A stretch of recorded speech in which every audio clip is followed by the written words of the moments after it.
À la périphérie du système solaire se trouvent les géantes de glace Uranus et Neptune.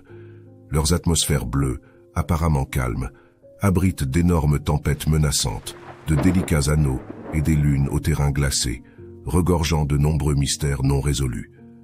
La sonde Voyager 2 de la NASA est le seul engin spatial à avoir visité ces deux planètes dans les années 80, mais les visites furent très brèves. Cependant, les scientifiques ont récemment découvert des choses incroyables à propos de ces deux planètes, et il se passe probablement quelque chose à leur surface que vous n'arriveriez pas à croire. Astronomia.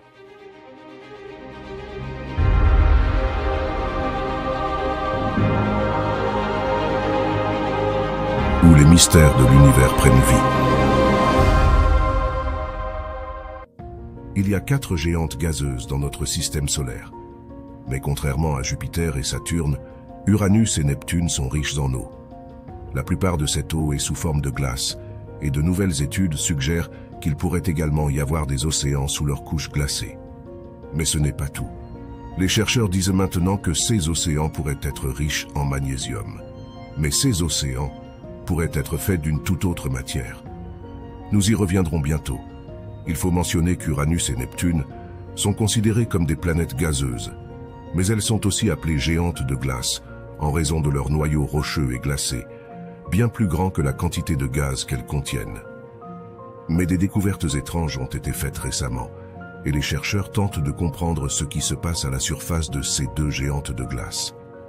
Non seulement cela, mais certains se demandent à quoi ressemblerait une tentative d'atterrissage sur une quelconque surface de Neptune et d'Uranus. Vous avez peut-être aussi entendu dire qu'il pourrait littéralement pleuvoir des diamants sur ces planètes. Et maintenant, certains chercheurs pensent que Uranus et Neptune pourraient avoir des océans de diamants liquides. Ça semble fou. Mais comment est-ce possible? Gardez cela en tête, car nous allons y revenir dans quelques minutes. Mais d'abord, examinons chacune de ces planètes, et nous vous dirons les choses les plus incroyables qui ont été découvertes jusqu'à présent. Uranus est un monde un peu triste et solitaire, une planète fatiguée d'être la cible de nombreuses mauvaises blagues, y compris celle-là. Cependant, son nom fait en réalité référence au dieu grec du ciel. Ce monde glacé a été la première planète découverte à l'aide d'un télescope en 1781 par William Herschel et se trouve à environ 2,9 milliards de kilomètres, 1,8 milliard de miles du Soleil. Voyager 2 s'est approché à 80 000 kilomètres, 50 000 miles de la planète et n'a capturé qu'une poignée d'images. Mais ces images ont fait penser aux astronomes qu'il est possible que quelque chose de très gros ait percuté Uranus dans les premiers jours du système solaire, non pas une, mais 2 fois. Le résultat de ces 2 grands impacts a laissé la planète tourner sur le côté. Cela signifie qu'elle orbite autour du Soleil comme une balle roulante, ce qui, soit dit en passant, prend 84 années terrestres pour faire un tour complet. Uranus a 27 lunes, qui pourraient s'être formées à partir de ces grandes collisions qui ont mis la planète sur le côté. De plus, son nord magnétique et son sud sont très différents de son nord et sud polaire. À cause de cela, il y a des effets saisonniers vraiment bizarres. Imaginez une planète dont le pôle sud pointe vers le Soleil, tandis que le pôle nord est plongé dans l'obscurité totale pendant 21 ans. En 2011, des télescopes ont montré quelque chose d'étrange se produisant sur la planète. Une grande tache blanche floue est apparue sur ces sommets de nuages bleus glacés, et les astronomes ont affirmé qu'il s'agissait d'une tempête géante de méthane. En fait, certaines de ces tempêtes ont été repérées par le télescope Hubble, d'énormes tempêtes faisant la moitié ou plus de la taille des États-Unis.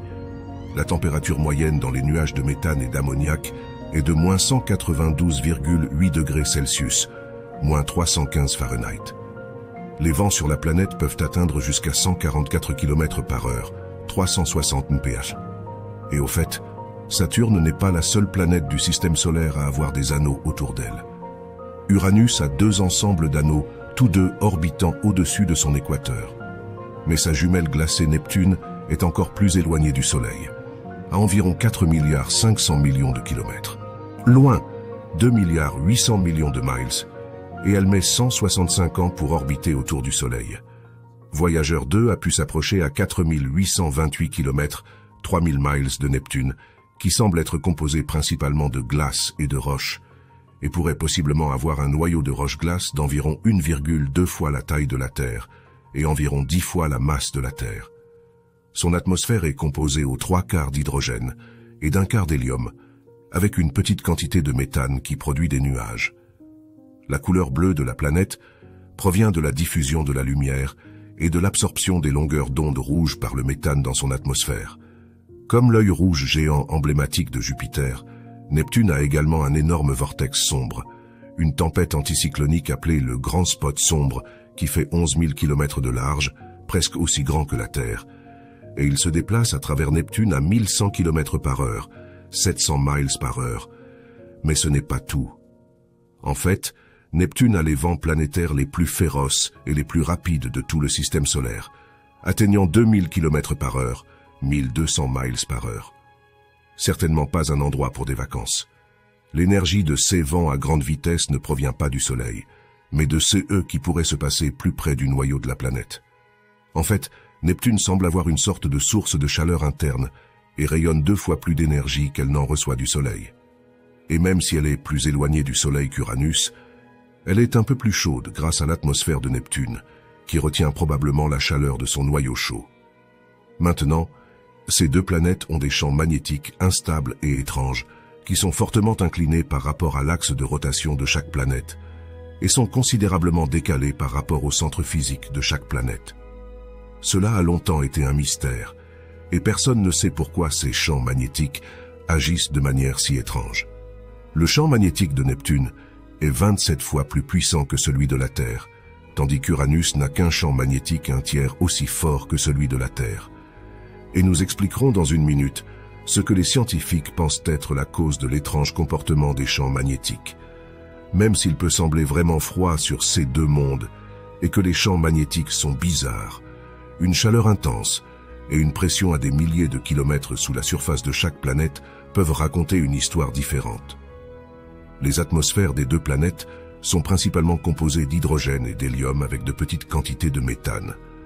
Sous ces couches atmosphériques se trouve un fluide super chaud et super dense de matériaux glacés comme l'eau, le méthane et l'ammoniac qui enveloppent le noyau de la planète.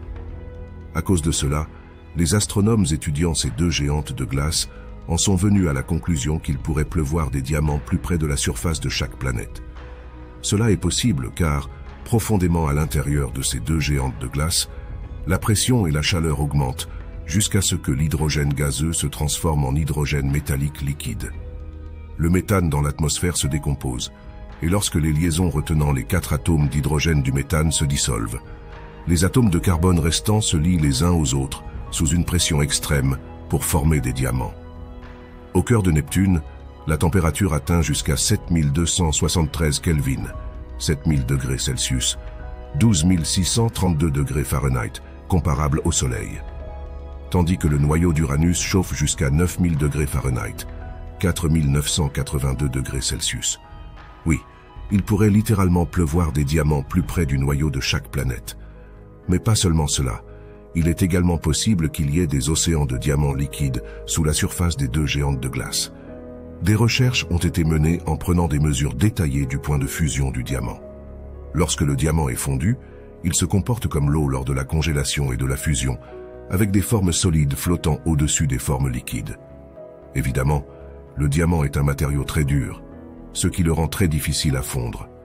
Et mesurer le point de fusion d'un diamant est également très difficile, car lorsqu'il est chauffé à des températures très élevées, le diamant se transforme en graphite. Mais c'est le diamant qui se transforme en liquide, pas le graphite. Alors, ce que les scientifiques ont fait pour contourner ce problème, c'est exposer le diamant à des pressions extrêmement élevées, en le bombardant avec des lasers. Le processus de liquéfaction du diamant se produit sous des pressions incroyablement élevées, atteignant 40 millions de fois la pression atmosphérique au niveau de la mer sur Terre. Lorsque cette pression diminue, passant à 11 millions de fois celle au niveau de la mer, des fragments de diamants commencent à se former. Cependant, un phénomène inattendu par les scientifiques s'est produit. Ces fragments ne s'enfonçaient pas, mais flottaient au-dessus de la couche de diamants liquides, formant une sorte d'iceberg de diamants. Ces conditions extrêmes de températures et de pression, semblables à celles trouvées sur Uranus et Neptune, laisse supposer que ces planètes, composées d'environ 10% de carbone, pourraient abriter de vastes océans de diamants liquides. Cette particularité pourrait être à l'origine de la déviation et de l'inclinaison anormale de leur champ magnétique, offrant ainsi une explication potentielle au comportement atypique de ces champs magnétiques. Face à ces fascinantes possibilités, comme les pluies de diamants et la présence d'océans de diamants liquides sur ces deux planètes, seul l'envoi d'un engin spatial là-bas nous le dira. Actuellement, des chercheurs et scientifiques tentent de persuader la NASA d'envoyer des sondes vers Uranus et Neptune pour des études approfondies. L'opportunité est imminente, car les planètes se rapprochent de la Terre, et les astronomes recommandent de lancer une sonde avant 2030. Cette mission profiterait de la gravité de Jupiter pour accélérer la sonde vers ces géantes de glace, avec une arrivée prévue dans les années 2040. Par ailleurs, en avril 2021, des astronomes ont détecté des rayons X émanant d'Uranus grâce à l'observatoire Chandra, ajoutant une nouvelle dimension à notre compréhension de cette planète glacée. Cette découverte signifie que, Neptune mis à part, des émissions de rayons X ont été observées sur toutes les planètes de notre système solaire.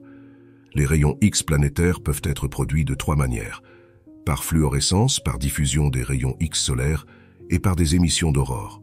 Dans le cas d'Uranus, les rayons X sont diffusés depuis le Soleil et sont également produits lorsque des protons ou électrons énergétiques entrent en collision avec ces anneaux, les illuminant en rayons X, un phénomène similaire à celui qui crée les magnifiques aurores terrestres.